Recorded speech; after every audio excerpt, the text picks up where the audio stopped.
السلام عليكم ورحمة الله وبركاته. أبطالي الغاليين، أبطال الصف السادس الابتدائي، عاملين إيه؟ يا رب تكونوا بخير. أنا مستر أحمد أبو العلا، وإن شاء الله بإذن الله هنفرم مادة الدراسات مع بعض. أهلا بيكم حبايب قلبي في الترم الثاني وأول درس في المنهج بتاعنا، وهو درس السكان في وطننا العربي. بص يا عم، إحنا مش عايزين ندخل على الدرس على طول، أنا عايز أعودك بقى كده على حاجة. إيه هي الحاجة؟ هي إننا نفهم العنوان الأول، تمام؟ بعدين نمشي مع الدرس واحدة واحدة. بإذن الله الدرس ده هيكون درس سهل جدا وبسيط جدا جدا جدا جدا، بس خليك متابع معايا. تعال نشوف العنوان كده بيقول إيه. بيقول لي السكان في وطننا العربي. بص يا حبيب قلبي، وطننا العربي اللي اتكلمنا عنه في الترم الأول اللي هي مجموعة الدول العربية. مجموعة من الدول يا عم بتتكلم اللغة الإيه؟ اللغة العربية. الدول دي كأنهم كده قرايب، كأنهم اخوات شبه بعض في حاجات.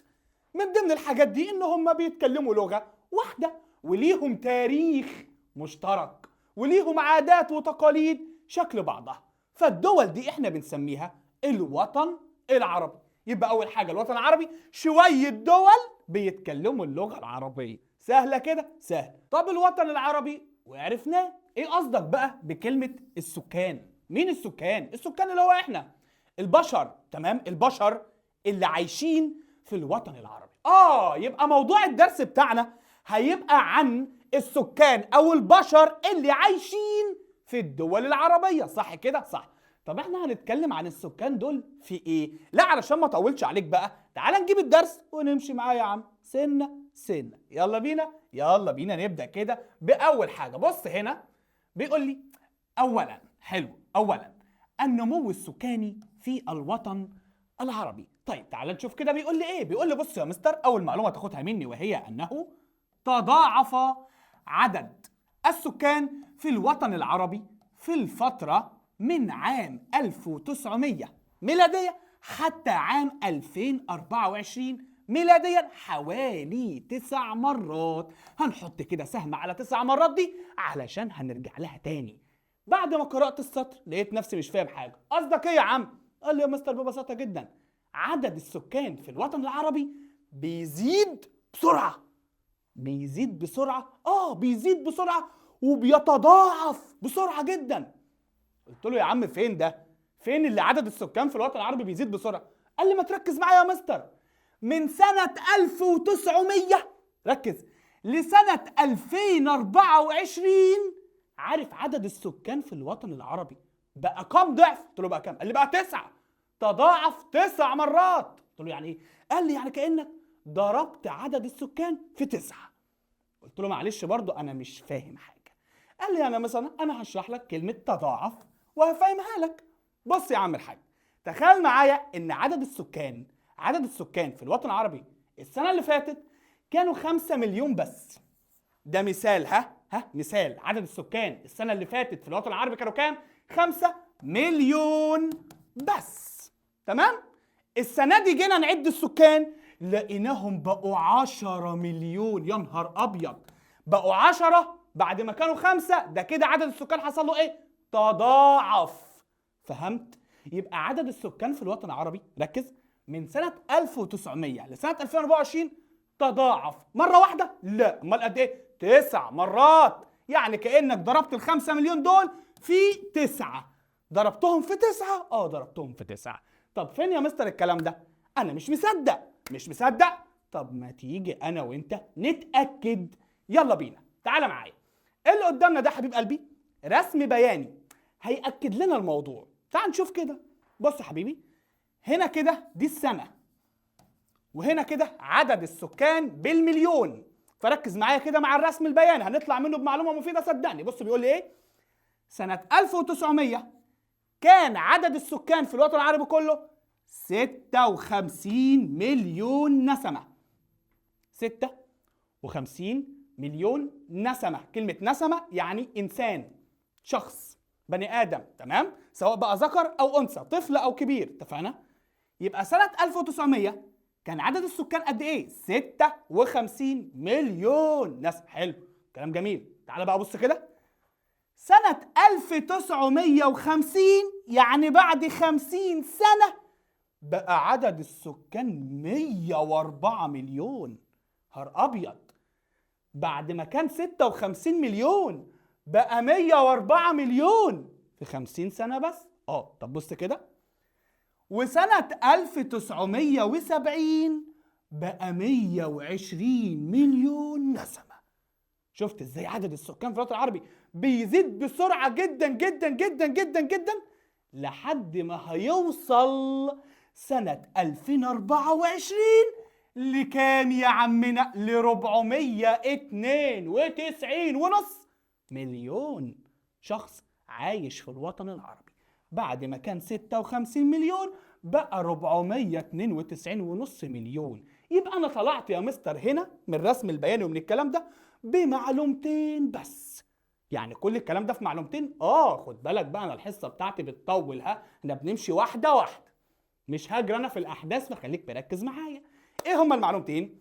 ان عدد السكان في الوطن العربي من سنه 1900 ل 2024 تضاعف كم مره؟ قول انت كم مره؟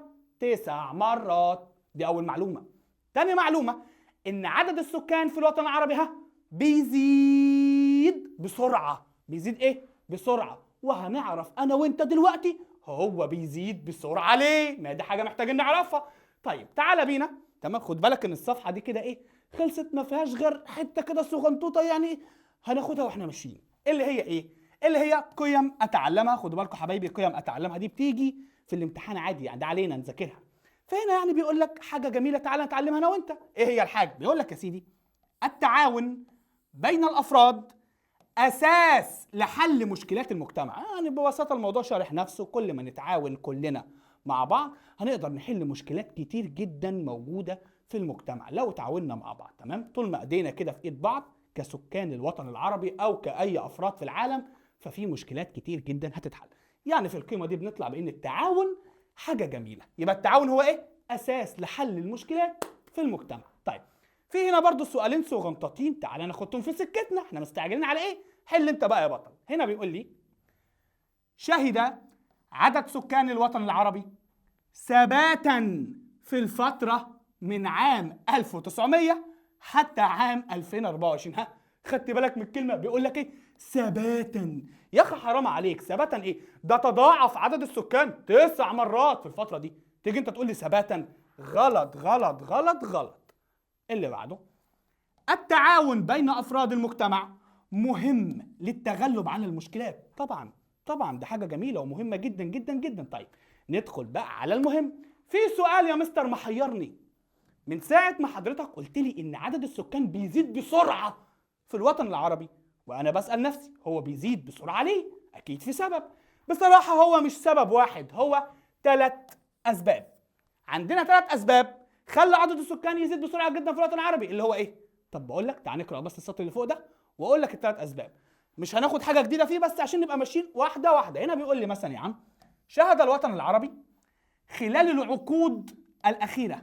هجي لك عند كلمه العقود الاخيره دي. يعني ايه كلمه العقود الاخيره؟ شوف حبيب قلبي، عقود مفردها عقد، مش عقده، عقد. والعقد هو 10 سنين. اتفقنا؟ يبقى العقد 10 سنين. فانا لما اقول لك خلال العقود الاخيره، يعني خلال الفترات الاخيره، عشرات السنين اللي عدت يعني. تمام كده؟ عشرات السنين. فهنا بيقول لك ان الوطن العربي خلال العقود الاخيره شهد ايه؟ زياده سريعه في عدد السكان. عرفنا ايه بقى السبب؟ قلنا 3 اسباب. اول حاجه ايه؟ ارتفاع معدل المواليد. مستر يعني ايه ارتفاع معدل المواليد؟ يعني ببساطه حبيب قلبي، بالبلدي خالص خالص خالص خالص، احنا في الوطن العربي عندنا بنخلف ولاد كتير. بنخلف ايه؟ ولاد كتير. فتلاقي مثلا حبيب قلبي، ركز كده معايا، تلاقي مثلا الاسره في اوروبا لو في واحد وواحده متجوزين في اوروبا، تلاقي عندهم اطفال بالكتير 3 4، يوم ما يبقى كتير قوي. تمام؟ لكن احنا هنا عندنا في الوطن العربي في اسر كبيره وبتنجب اولاد كتير جدا جدا جدا. ممكن تلاقي اب وام وعندهم 10 اطفال. تمام؟ عندهم 15 ولد وبنت، عادي جدا. فدي كانت سبب من اسباب ايه؟ زياده السكان. يبقى اول سبب خلى عدد السكان يبقى كتير جدا في الوطن العربي هو ايه؟ ارتفاع، قول معايا، معدل المواليد. ارتفاع معدل ايه؟ المواليد، ان في اطفال كتير جدا بيتولدوا في السنة. تاني قولها تاني كده، في اطفال كتير جدا بيتولدوا في السنة، علشان كده عدد السكان ايه؟ بقى كتير في الوطن العربي وبيزيد بسرعة. وصلت؟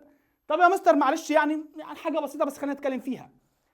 لو معدل المواليد في الوطن العربي انخفض، ما ارتفعش بقى، لا انخفض، ما عادش فيه اولاد كتير بيتولدوا، هل كده عدد السكان هيزيد في الوطن العربي بسرعه برضو؟ لا، هيزيد ببطء. هيزيد ايه؟ ببطء. طب ممكن يا مستر يقل كل ما عدد المواليد ينخفض، تمام، وعدد الوفيات برضو يزيد شويه كده. ممكن عدد السكان يقل. انت فاهم ازاي؟ فهي نسبه بقى كده، عدد المواليد يزيد يبقى كده عدد السكان ايه؟ بيزيد بسرعه. وصلت يا بطل؟ عدد المواليد يقل يبقى كده عدد السكان بيزيد ببطء. تمام يا بطل؟ يبقى احنا عندنا اول حاجه ارتفاع معدل المواليد. تاني حاجه بقى وهي ايه؟ زي ما خدنا ارتفاع ناخد بقى انخفاض معدل الوفيات. مستر، الوفيات قصدك بالوفيات دي اللي هي مثلا الناس اللي بتموت، او كم واحد مثلا بيموت في السنه؟ طب انت هنا بتقول لي انخفاض معدل الوفيات، هي الناس ما عادتش بتموت ولا ايه يا مستر؟ لا، الناس بتموت عادي، الاعمار بايد ربنا حبيب قلبي، لكن الفكره ان زمان كان معدل قصدي الوفيات مرتفع اكتر، كان في ناس بتموت اكتر من دلوقتي. ليه يا مستر؟ يعني حبيبي، زمان ما كانش فيه مستشفيات متطورة وأدوية، والعلم ما كانش متقدم قوي كده، فكان ممكن واحد يجيله دور برد يموت ما يلاقيش علاج. كان ممكن واحد يجيله مرض بسيط جدا ولكن ملوش علاج وقتها فيموت. لكن دلوقتي بقت الرعاية الصحية متطورة ومتقدمة، بقى في أطباء وأدوية وعلاج لكل حاجة، فعلشان كده معدل الوفيات ايه؟ نزل، قل. وصلت يا بطل؟ يبقى عندنا كمان سبب من اسباب الزياده السكانيه السريعه في الوطن العربي هو انخفاض معدل الوفيات. انخفض معدل الوفيات بسبب ايه يا مستر؟ اهوت يا عم، بص هنا، بسبب ارتفاع جوده الخدمات الصحيه. ومقصود هنا بالخدمات الصحيه زي ما قلت لك اللي هي الادويه، الطب عموما، المستشفيات، الحاجات دي. يبقى اول سبب من اسباب انخفاض معدل الوفيات ايه؟ ارتفاع جودة الخدمات الصحية. طيب، والسبب الثاني وهو تحسن مستوى المعيشة. حبيبي، مستوى المعيشة اللي هو المستوى اللي بيعيش به السكان، معاهم فلوس قد ايه يعني؟ ببساطة زمان كان تلاقي ناس كتير جدا زمان فقيرة، تمام؟ فالفقير لما بيتعب يمكن ما يعرفش يجيب العلاج فيموت. الفقير لما بيتعب او الفقير مثلا في حياته ممكن يعيش حياة غير صحية فيموت. اتفقنا؟ لكن حاليا سكان الوطن العربي مستوى معيشتهم ارتفع. مستوى معيشتهم ارتفع، مش بس في الغنى والفقر لكن كمان في كل الحاجات اللي حواليهم. زمان الحاجات كانت جودتها اقل من دلوقتي، المية اللي كانوا حتى بيشربوها زمان ما كانتش كويسة زي مثلا دلوقتي في فلاتر وحاجات بتنقي المية. فدلوقتي الناس بقت صحتها كويسة بسبب ايه؟ ان مستوى معيشتهم ارتفع، ما عادش زي الاول. فعلشان كده حبيبي انخفض معدل الوفيات. تمام كده؟ يبقى تعالى معايا تاني يا حبيبي، ايه سبب الزيادة السريعة في عدد سكان الوطن العربي؟ حاجتين يا مستر، اللي هما ايه؟ ارتفاع معدل المواليد وانخفاض معدل الوفيات. معدل المواليد ارتفع، معدل الوفيات انخفض. ايه اللي خلى معدل المواليد يرتفع؟ كثرة الانجاب، بنخلف كتير. ايه اللي خلى معدل الوفيات ينخفض؟ ارتفاع جودة الخدمات الصحية. قولها معايا عشان تحفظها، ارتفاع جودة الخدمات الصحية وتحسن مستوى المعيشة. طيب نكمل. رقم 3، الهجرة الوافدة. مستر يعني ايه هجرة وافدة؟ شوف حبيب قلبي، الهجرة معروفة، هو لو انا اخدت كده شنطتي واتنقلت من مكاني لمكان تاني، سافرت يعني، سواء سافرت جوه الدولة بتاعتي فيبقى اسمها هجرة داخلية، أو سافرت بره الدولة بتاعتي فيبقى اسمها هجرة خارجية.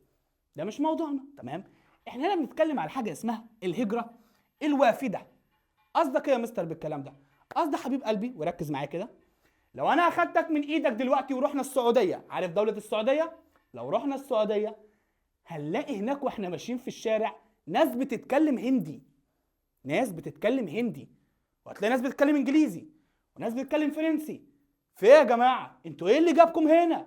يقول لك والله احنا جينا السعوديه علشان نشتغل. ايوه بس انتوا كتير قوي. ايوه ما انتوا عندكم شغل كتير، فاحنا جايين عندكم علشان نشتغل. طب يا جماعه احنا لما بنيجي نعد السكان بنعدهم معانا. يعني الناس اللي جت عندنا عشان تشتغل دي يا مستر احنا بنحسبهم من سكاننا وبنعدهم معانا. بنحسبهم من سكاننا وبنعدهم معانا. فهمت الفكره؟ يبقى اذا كده الهجره الوافده بتزود السكان ولا ما بتزودش؟ بتزود السكان يا مستر، لاننا بنعد وبنحسب كل الناس الموجوده في بلدنا، سواء بقى دول جايين من بره، تمام، او دول اصحاب البلد، ما دام معاهم اقامه بنعدهم معانا.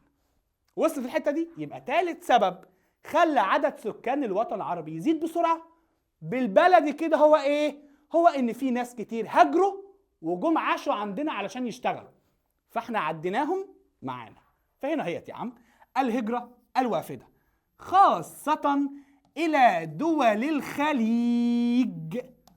خد بالك من الحته دي، مش كل دول الوطن العربي فيها هجره وافده كتير، مش كله. يعني ايه يا مستر مش كله؟ يعني مثلا يا حبيب قلبي دولة الصومال دي دولة عربية. لو سألتك هل دولة الصومال في ناس كتير من العالم بيهاجروا ويروحوا لها علشان يشتغلوا فيها؟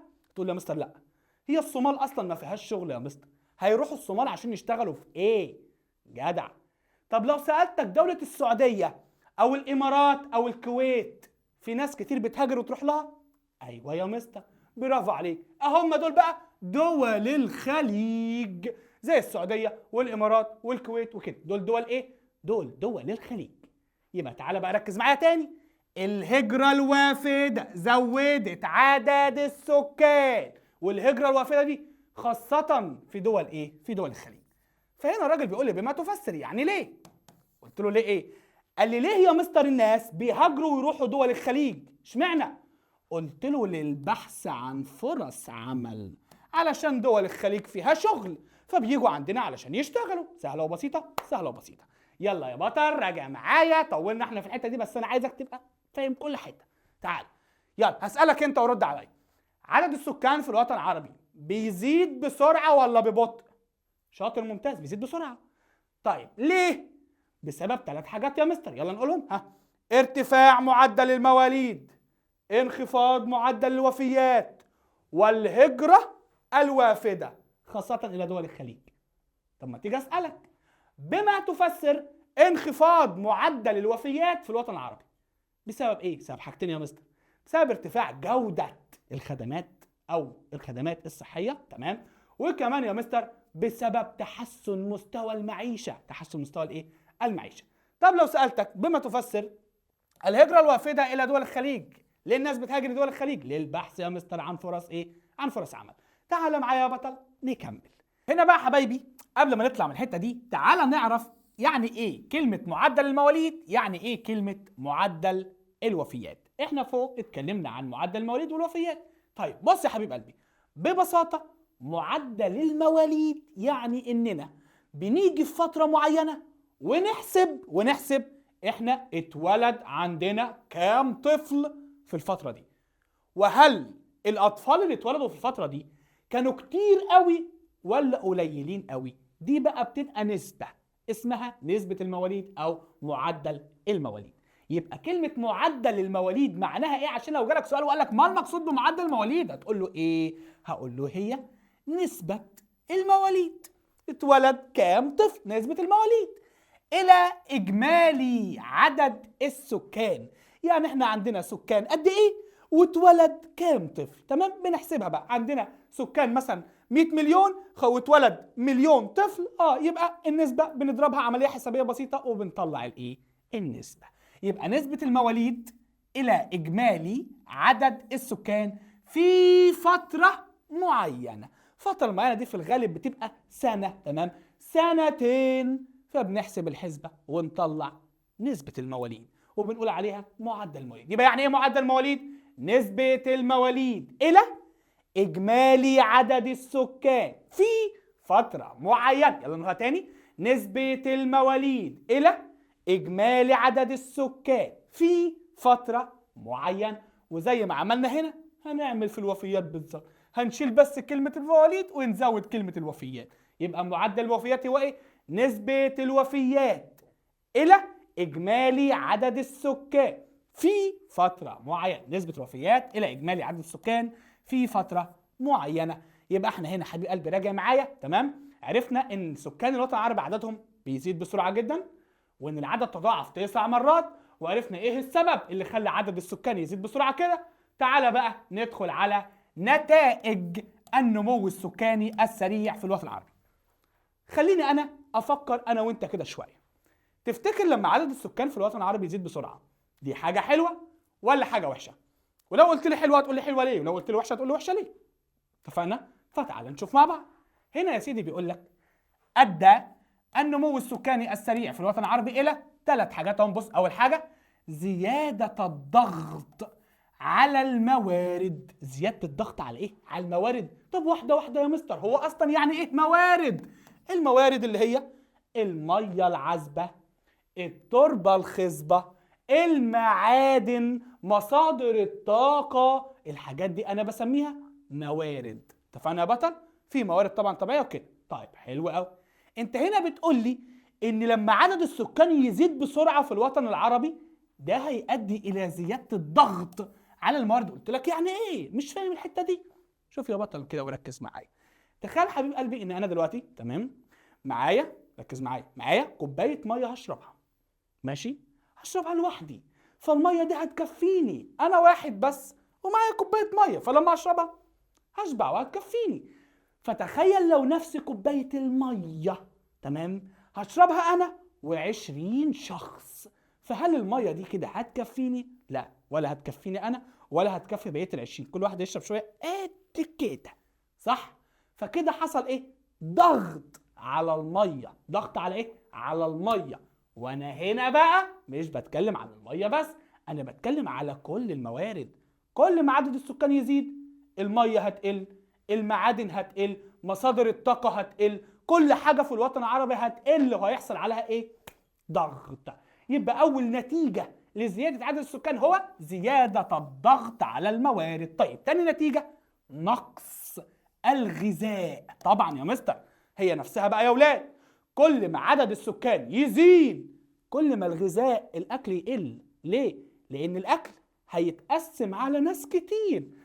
اقولها لك تاني، انا معايا سندوتش هاكله لوحدي هيكفيني، لو نفس السندوتش ومعايا 20 واحد هيشاركوني فيه مش هيكفيني وهجوع، فكده هيحصل نقص في الغذاء. وصلت؟ يبقى كل ما عدد السكان يزيد هيحصل ايه؟ نقص في الغذاء. طيب اللي بعده زيادة الضغط على الخدمات. ايه بقى يا مستر الخدمات؟ الخدمات دي زي ايه؟ الخدمات زي المدرسة بتاعتك، زي المستشفى، تمام؟ زي الحاجات دي اسمها الخدمات. المدارس، المستشفيات، مراكز الشرطة، الأسواق، دي اسمها ايه؟ خدمات. كل ما عدد السكان يزيد هيحصل ضغط على الخدمات. المدرسة بتاعتك بعد ما كنت بتبقى انت في الفصل ومعاك مثلا 20 طالب هيبقى معاك 40 و50 و60 طالب. ما هو عدد السكان بيزيد، فالمدرسة هيحصل عليها ضغط، هتبقى زحمة. الشارع بعد ما كنت بتبقى ماشي فيه كده والشارع فاضي ورايق وحلو، لا هيبقى زحمة.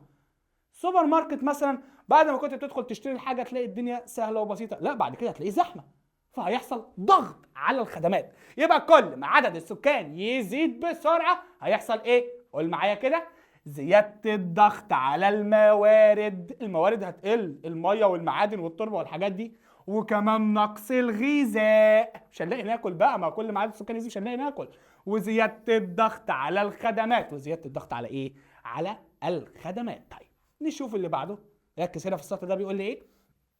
لذلك على الدول العربية وضع حلول للمشكلة السكانية. مستر هي ايه المشكلة السكانية دي بقى؟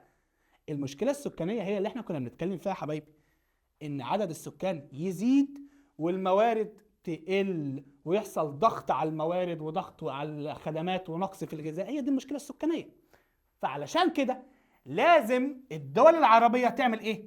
تعمل حلول للمشكلة السكانية. تعمل حلول للمشكلة السكانية.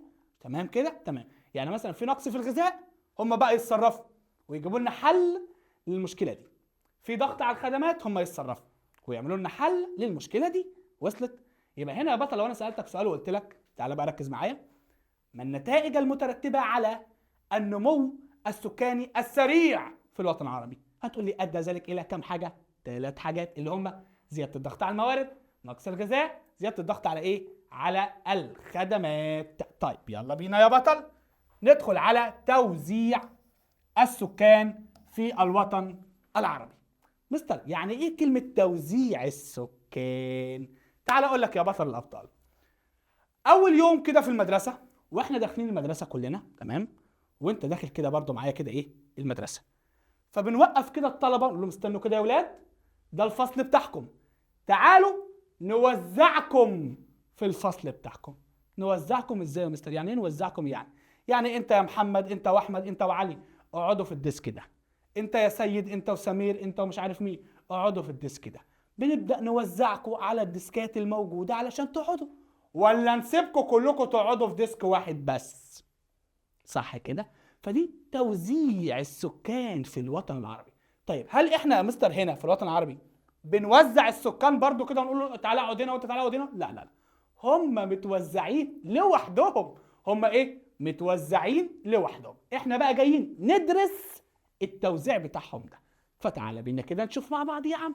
هنا بيقول لي ايه؟ ركز معايا. يختلف توزيع السكان في الوطن العربي من مكان الى اخر. ايه يختلف توزيع السكان؟ يعني ايه؟ مش فاهم الحته دي. يعني ببساطه حبيب قلبي ركز ركز ركز، خريطه الوطن العربي قدامي اهي.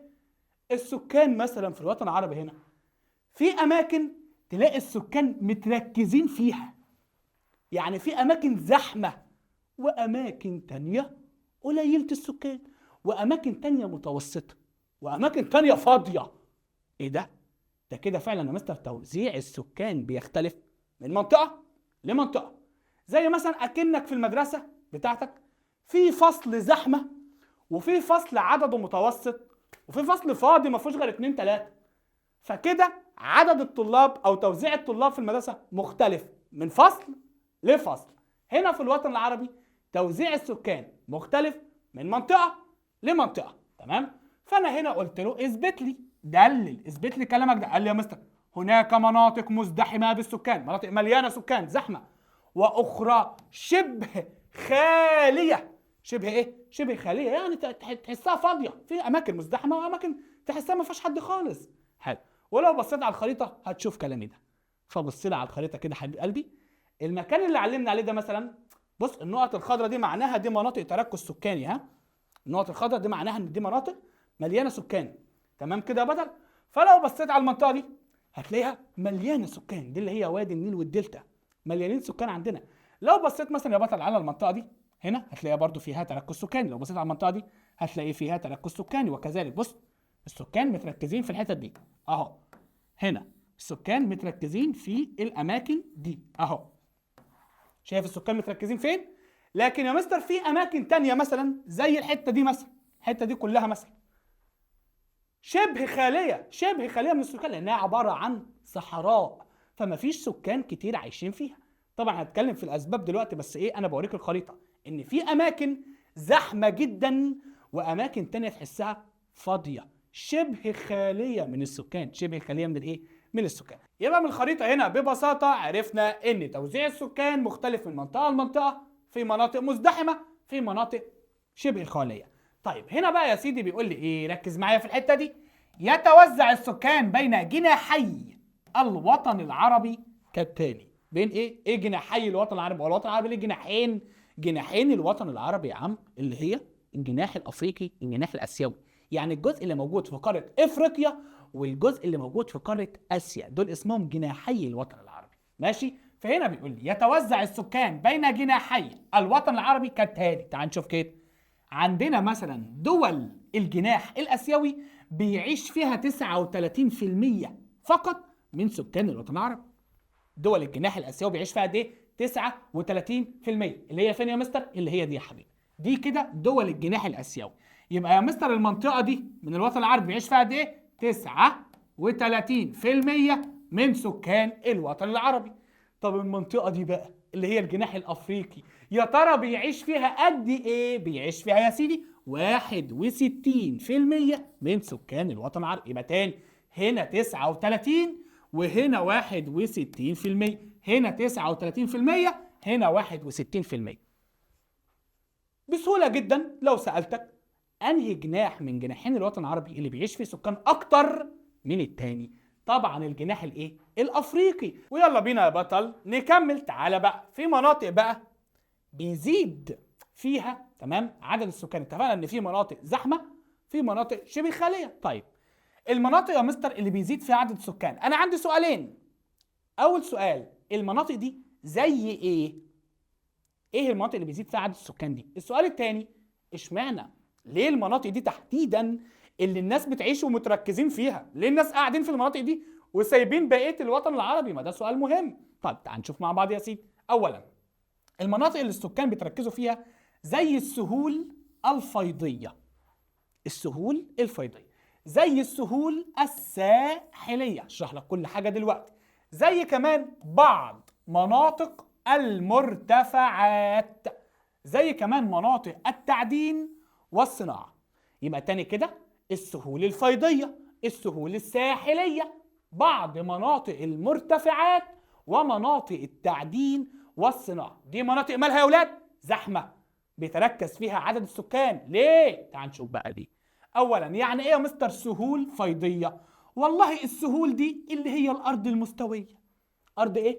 مستويه، سهل ان احنا نعيش عليها ونلعب عليها كوره كمان، ارض مستويه كده. طب انا قلت عليها سهول فيضيه ليه؟ لان بيكون في جنبها نهر، والنهر ده هو اللي كونها. تمام؟ يبقى اي ارض مستويه يا مستر في جنبها نهر اقول عليها سهول فيضيه. بالظبط كده، نقول عليها ايه؟ سهول فيضيه. حلو قوي قوي.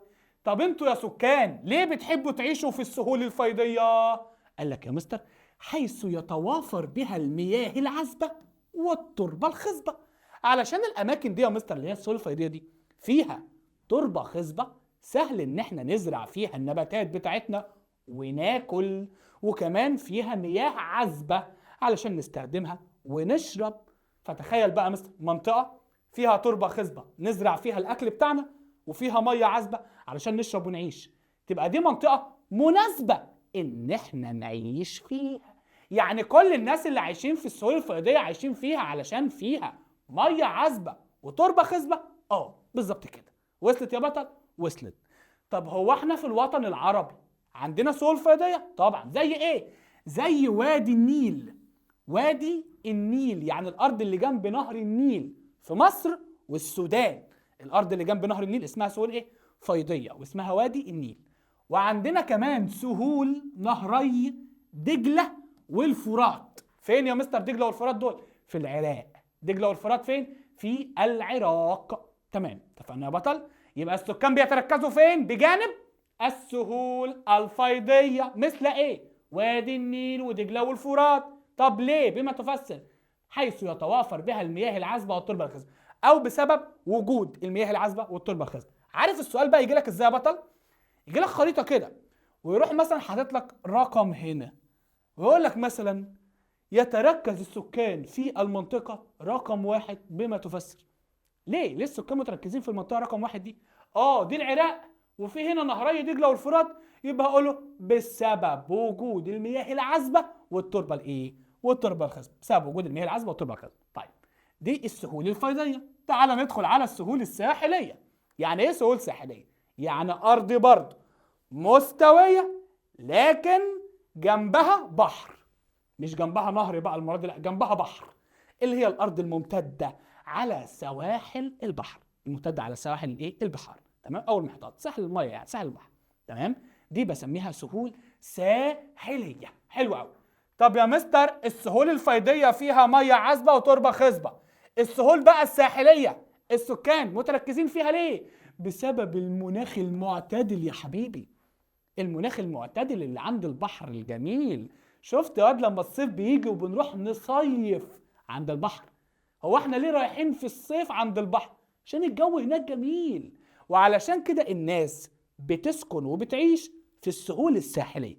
اول حاجة ليه؟ بسبب اعتدال المناخ، او بسبب المناخ المعتدل، بسبب المناخ الايه؟ المعتدل. وكمان يا سيدي بسبب وفرة مياه الامطار، وده في سهول البحر المتوسط بسبب ايه؟ وفرة مياه الامطار. سهول البحر المتوسط بيسقط عليها ميه من خلال المطر في فصل الشتاء، فمكان المناخ بتاعه معتدل وكمان فيه مياه امطار او مياه عذبه، تمام، فليه ما نسكنش فيه؟ يبقى السؤال هنا لو جالك وقال لك بما تفسر تركز السكان في سهول البحر المتوسط، هتقول له بسبب ايه؟ بسبب المناخ المعتدل ووفرة مياه الامطار. بسبب المناخ المعتدل وايه؟ ووفرة مياه الامطار. طيب يلا بينا ندخل على اللي بعده. هنا بيقول لي بقى في بعض مناطق المرتفعات. مستر هي مش المرتفعات دي اللي هي برضو الجبال والهضاب والتلال، الاراضي المرتفعه يعني؟ الاراضي المرتفعه. لا هنا بقى كده في مشكله. هي الاراضي المرتفعه دي يا مستر يعني الناس بتعيش فيها ليه؟ وفي حد بيحب يعيش فوق الجبل؟ ليه بقى؟ لان الجو فوق الجبل معتدل. مش انت عارف ان احنا كل ما بنطلع لفوق درجه الحراره بتقل؟ الكلام ده غريب يا مستر، معتدل ازاي بقى؟ يعني عايزين نفهم الحته دي. تعال اشرحها لك بالراحه خالص. بص يا حبيبي، انا هنا اولا قلت بعض مناطق المرتفعات، مش كل مناطق المرتفعات، تفرق. بعض مناطق المرتفعات يعني مثلا لو رحنا على لبنان او رحنا اليمن، لو رحنا لبنان او رحنا اليمن هنلاقي مثلا الجو في اليمن حر، تمام، جو صحراوي كده وجو حر، حلو، كلام جميل. فالناس هناك علشان يتعايشوا بقى ويتأقلموا فيعملوا ايه؟ يقول لك ايه؟ طب ما تيجي نطلع نعيش فوق منطقة مرتفعة. ليه يا جماعة تعيشوا فوق منطقة مرتفعة ليه؟ يقول لك الجو فوق هيبقى معتدل لكن تحت هيبقى حر قوي، فخلينا نطلع نعيش في المرتفع في المعتدل فوق. حلو قوي. يبقى اذا بعض مناطق المرتفعات يا اولاد مالها؟ بيتركز فيها السكان. طب زي ايه؟ زي لبنان واليمن. طب ليه؟ هقول له حيث تتوافر مياه الامطار واعتدال المناخ، عشان المناخ فوق معتدل وكمان في برضه مياه امطار، ده نفس السبب اللي خدناه هنا في تركز السكان في سهول البحر الايه؟ المتوسط. طيب عندنا كمان مناطق التعدين والصناعه، دي بقى المناطق يا بطل اللي فيها ايه؟ اللي فيها معادن كتير او فيها مصانع. طب دي يا مستر مالها ومال السكان يعني؟ شوف يا حبيب قلبي، المنطقه اللي فيها معادن، ابار بقى بترول او غاز طبيعي او فحم او كده، الناس بتعيش هناك علشان تشتغل في الحاجه دي، تمام كده، علشان يشتغلوا في التعدين ويستخرجوا المعادن دي يا حبيبي من المنطقه. فدايما المناطق اللي فيها معادن او فيها ابار بترول او غاز طبيعي هتلاقي في سكان متركزين وقاعدين هناك علشان يشتغلوا في التعدين، اتفقنا؟ او المنطقه اللي فيها مصانع هتلاقي في ناس عايشين جنب المصانع، ليه؟ عشان يشتغلوا في المصانع.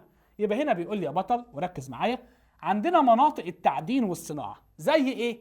قال لك مثلا زي سواحل الخليج العربي والبحر الاحمر، ودي يا مستر سهول ساحليه، صح كده؟ ايوه دي سهول ساحليه، تمام، كلام جميل.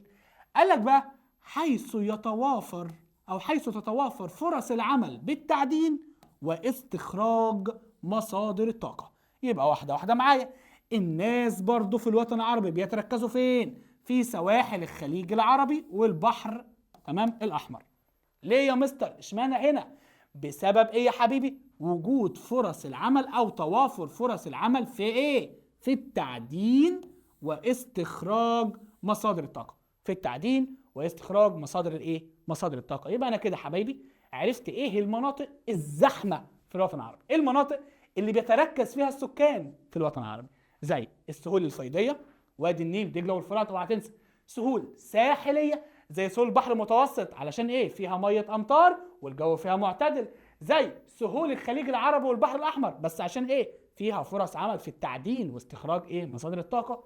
وزي بعض المرتفعات زي في لبنان واليمن عشان الجو فيها برضه معتدل وفي مياه ايه؟ وفي مياه امطار. زي ما في مناطق مزدحمه بالسكان او بيتركز فيها السكان، في مناطق تانية ايه؟ يقل بها عدد السكان. طبعا دي زي ايه يا مستر؟ زي المناطق الصحراويه والجبليه. فتخيل معايا يا عم الحاج منطقه صحراويه في الصحراء او في وسط الجبال، ما فيهاش حتى ميه عذبه كتير غير مياه جوفيه قليله جدا. فتخيل بقى كده معايا منطقه صحراويه ما فيهاش ميه، التربه بتاعتها مش خصبه، المناخ بتاعها قاسي جدا. تفتكر حد هيعيش فيها؟ طبعا لا يا مستر. فدي بتبقى مناطق ايه؟ قليله السكان او نادره الايه؟ السكان. يبقى احنا عندنا المناطق التي يقل بها عدد السكان زي المناطق الصحراويه والجبليه. ولو قلت لي ليه المناطق الصحراويه ما فيهاش سكان كتير، هقول لك بسبب ندره المياه والظروف المناخيه وقله الموارد والخدمات. ركز معايا واحده واحده يا بطل الابطال. لو قلت لي ليه المناطق الصحراويه والجبليه ما فيهاش سكان كتير، عد بقى كده معايا. بسبب ندره ايه؟ ندره المياه والظروف المناخيه الصعبه. والظروف المناخيه ايه؟ الصعبه. وقله الموارد. قله الايه؟ الموارد. ما تلاقيش تربه خصبه بقى، تمام؟ ما تلاقيش برضو حاجات كده حواليك كتير، ما فيش موارد كتير. وقله الايه؟ الموارد والخدمات. خدمات بقى يعني ما فيش مدارس، مستشفيات، ما فيش حاجه. فهنعيش هناك ليه؟ هنعيش في الصحراء ديت ليه يا عم؟ طيب، والمناطق قليله السكان في الوطن العربي زي صحراء الربع الخالي، دي صحراء بالجناح الاسيوي، والصحراء الكبرى بالجناح الافريقي. وبرضه تعالى معايا نجيب الخريطه عشان نعرف اماكنهم فين. ده الوطن العربي قدامي، شوف يا حبيب قلبي. عندنا دي طبعا الصحراء الكبرى زي ما انت عارفها، دي الصحراء الايه؟ الكبرى اهي في الحته دي الصحراء الكبرى، تمام؟ عندنا صحراء الربع الخالي اهي، ركز في صحراء الربع الخالي هنا، دي صحراء الايه؟ الربع الخالي. يبقى في صحراء اهيت يا بابا في الجناح الافريقي قليله السكان جدا، صحراء الايه؟ الكبرى. وفي الجناح الاسيوي صحراء الربع الخالي. دي المناطق قليله السكان في الوطن العربي بسبب ايه تاني؟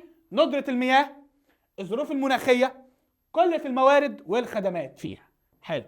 هنا بقى بيقول لي حقائق تاريخيه، حقيقه بقى في الماضي، حقيقه في الماضي. هنشوف كده. هنا بيقول لي عاش البدو الرحل، تمام؟ البدو اللي هم سكان الصحراء. رحل يعني ايه رحل؟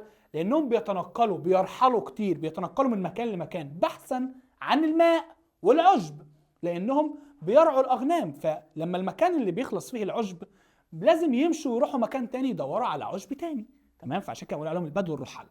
فهنا بيقول لي عاش البدو الرحل عبر التاريخ في المناطق الصحراويه. البدو الرحل دول كانوا بيعيشوا فين؟ في المناطق الصحراويه. حيث الاعتماد على الرعي، كانوا بيشتغلوا في ايه يا بطل؟ في الرعي، في رعي بقى الاغنام، رعي الابل، رعي اي حاجه. والتنقل بحثا عن الماء.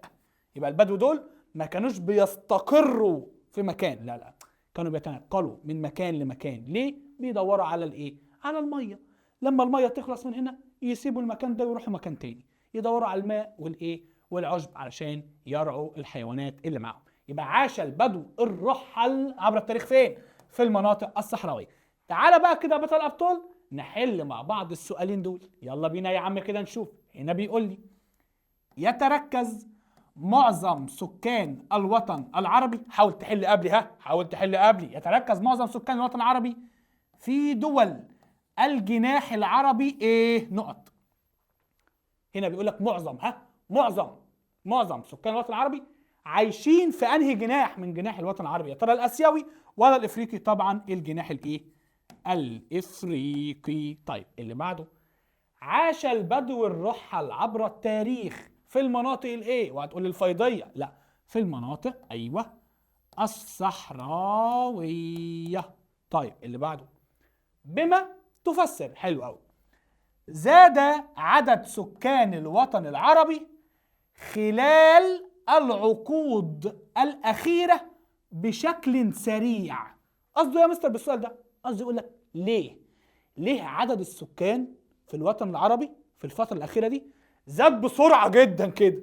ليه عدد السكان زاد قوي؟ عندي كام سبب لزيادة عدد السكان يا ولاد؟ عندي 3 أسباب هبدأ أكتبهم له. فهقول له والله يا مستر رقم 1 بسبب زيادة أو ارتفاع معدل المواليد. بسبب ارتفاع ايه؟ معدل المواليد، ده رقم 1. رقم 2 بسبب انخفاض معدل، قول معايا، الوفيات. رقم 3 بسبب الهجرة الوافدة خاصة إلى دول الخليج العربي. الهجرة الوافدة خاصة إلى دول الخليج العربي. دول ال3 أسباب اللي خلوا عدد السكان يزيد إيه؟ بسرعة. وبكده حبايب قلبي نبقى خلصنا الجزء الأول من الدرس الأول. لسه في جزء تاني علشان نكمل مع بعض بقى كده الدرس ونحل عليه، اتفقنا؟ عارف إن وقت الفيديو بيبقى طويل، بس زي ما قلت لك أنا هدفي إن أنت تفهم كل كلمة مكتوبة قدامك. بص، شايف الرقم ده؟ ممكن أشرحه لك، فاهمني؟ كل كلمة، تمام يا بطل؟ فعلشان كده يا عم الحاج خليك بقى كده معايا خطوة خطوة علشان كل درس نمسكه ونفرمه وندخل على اللي بعده، ما نسيبش بقى حاجات في الدروس اللي تعدي مننا وكده. فأتمنى إنك تكون فهمت وتكون استفدت من الحصة دي كويس جدا جدا جدا جدا جدا. وكمان هتلاقيني سايب لك تحت هنا لينك المنصة بتاعتنا. هناك بقى لو انت عايز تيجي هناك، تمام، هنا هتنزل فيديوهات عادي مفيش اي مشكلة. لو عايز تيجي هناك بقى هنتابعك بقى واجبات وامتحانات ومسابقات والحاجات اللي انت عارفها دي. هتلاقي لينك المنصة هناك، وهتلاقي الكورسات عليها خصم جامد جدا. الحق اشترك قبل ما فترة الخصم تخلص. اشوفكم على خير. جود باي.